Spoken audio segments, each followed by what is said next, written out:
afternoon. Good afternoon. How y'all doing?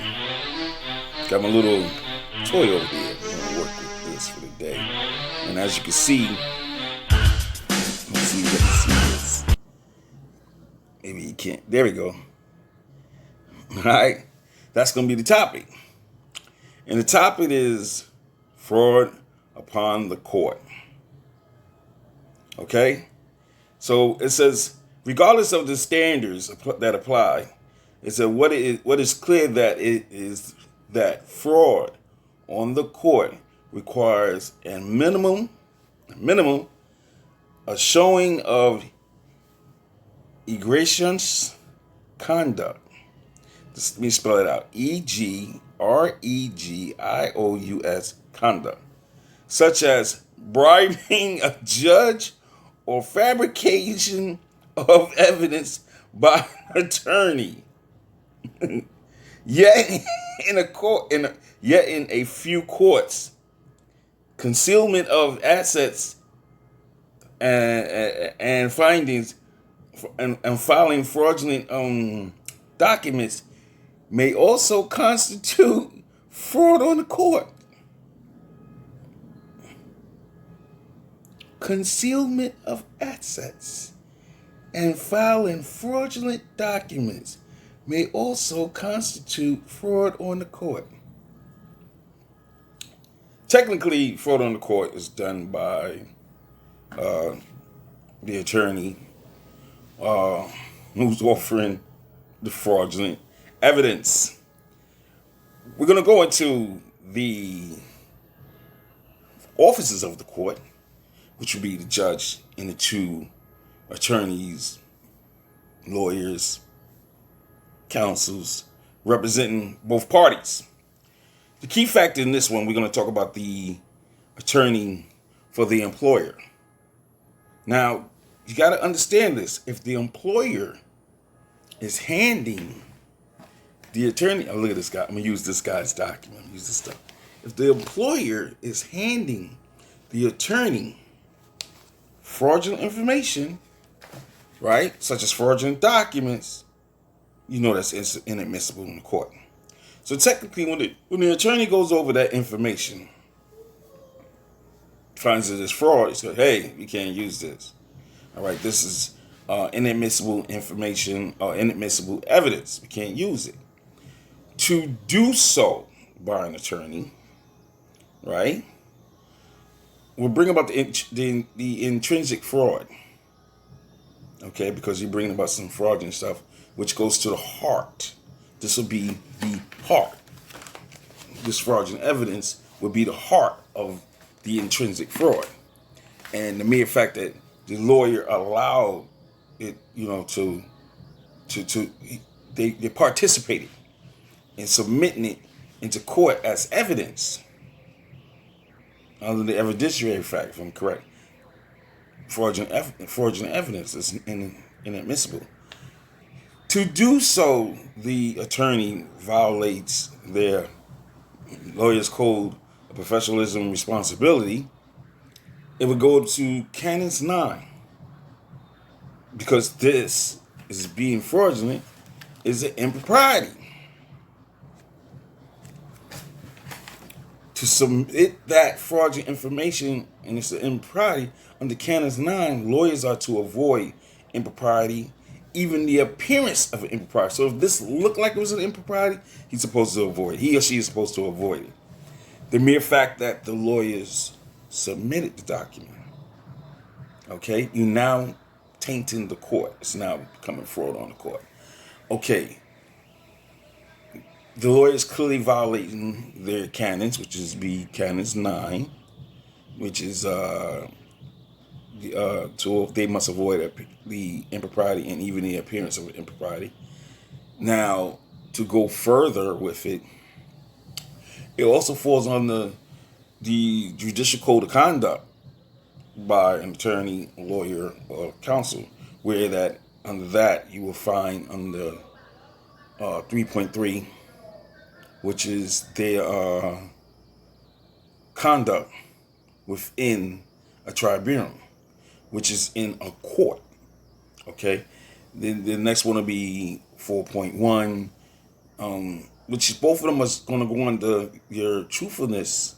Actually, all of it's going to go under your truthfulness, and it's all going to go under your honesty, and then being impartial. So like that would be 3.3 and then 4.1. But when you get to 8.4, which is misconduct, you got to prove what is the actual act, which falls also under the same thing, which is their truthfulness, their honesty, and they being impartial. But it goes to the fact of, okay, you was handing in a deceptive item, fraudulent item, so your actions are falling under more deceit and being deceptive, wrongdoing. No, straight no. So that right there basically shows you where the fraud about the final court comes in. Now, we're going to go to the fact of the representing attorney for the defendant, all right? The representing attorney, as far as the defendant, when he knows about this information, he or she knows about this information, that would kick in 8.3 of the Judicial Code of Conduct, Part 1200. In 8.3, he's supposed to report that they have fraudulent information. He or she is supposed to report they have fraudulent information and they're trying to use it or submit it into court as evidence. It's fraudulent evidence. You can't use that. In the case with the officer, the supervisor, she wrote him up while he was off duty. On the signed contract, you can't write him up. That's fraud. Also, to add to it, you are obligated to support that action. You are obligated to send transportation. Did you do that? No. You don't have a case there. So that whole part of the case is thrown out. The next part would be the next supervisor. The next supervisor stated that they didn't write the incident in their memo book, right? But they wrote it in the document 2 days later, or they wrote it in a memo book 2 days later. Now, you know, as an officer, that anybody and most people in law enforcement knows, everybody in law enforcement knows that your documentation must be chronological. You can't write something that occurred today 2 days later in a memo book, because once you close out the day, you closed out the day. Okay? Now, another act fraud. Then when you get on the stand, you're going to say it verbally. That's perjury. That's perjury. That's 5 years right there. Go figure. You're an officer. You should know this. You're a supervisor. You should know this. Okay? You should know this. Based on the fact that you know no reason to believe have known. Not to violate your corporate compliance policy. Not to violate the federal, state, or local laws. Go figure. Where would you do that? We'll go to the fact of also under the fraud upon the court is when they put in for the time and attendance. Or we're hitting you for this time and attendance. You can't hit the person for the time and attendance if the director caused it. Did he cause it? Well, not really. Does the defendant have a contract with the parking facility? Yes. So on what grounds did the director use to say not to let him park there, and also to say, I don't want him in this area? He has a contract. Says, are you violating this contract? That's what we're saying. We're violating the contract, because that's what it basically is. You're violating the contract, and based on the fact that the director was on probation. Come on, that brings up the point of violation of your probationary period under gross misconduct. You should have been gone. Should have been gone. It's a wonder how you stayed the 8 years. That'll come down to the people that basically look the other way. Violation of their corporate compliance. We'll just leave it like that. But yet it still goes down to what the lawyers did, right?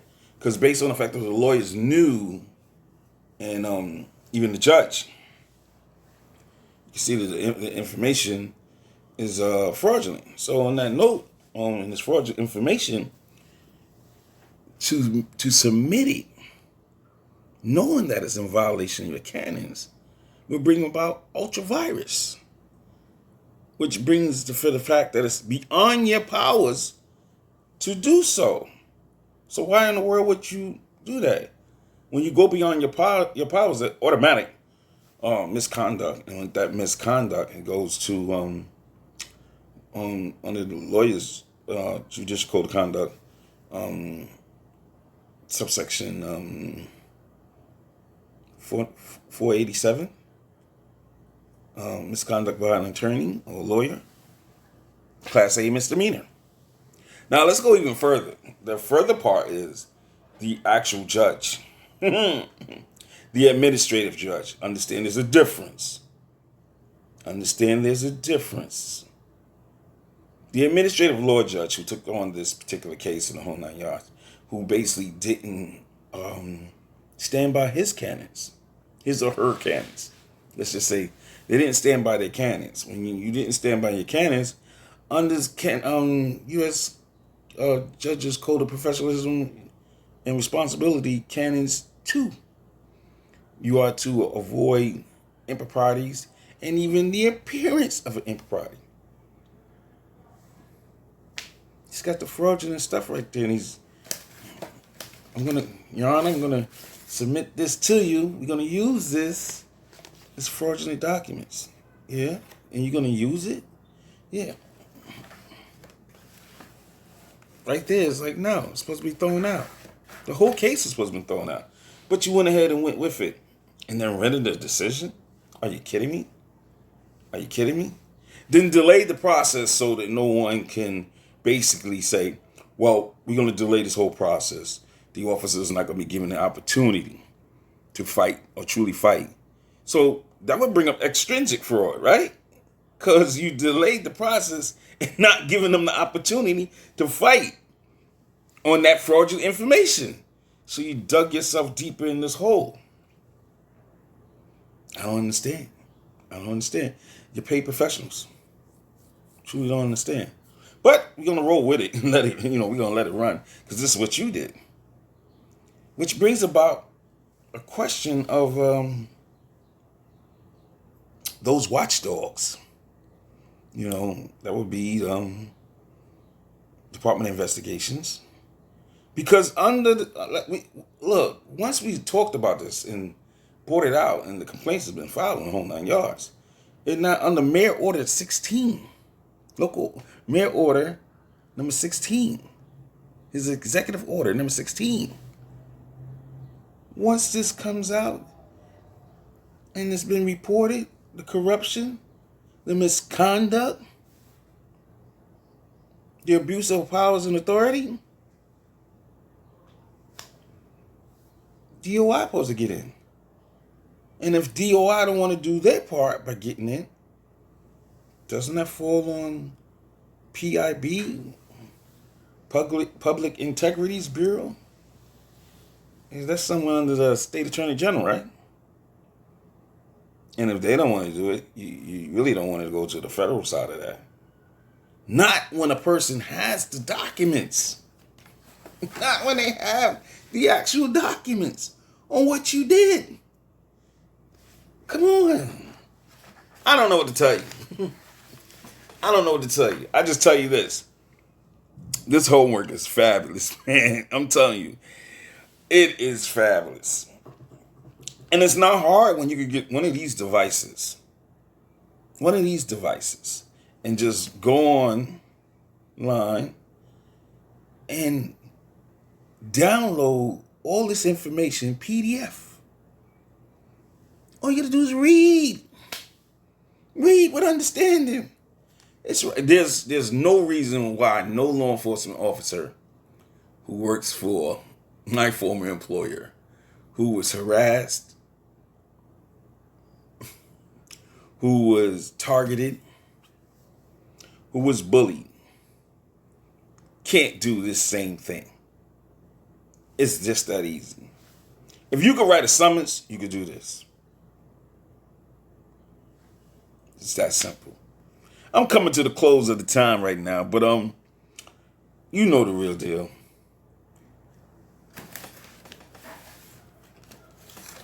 The facts cannot be altered nor denied. You guys have a wonderful day. And I'm Ghost. Later.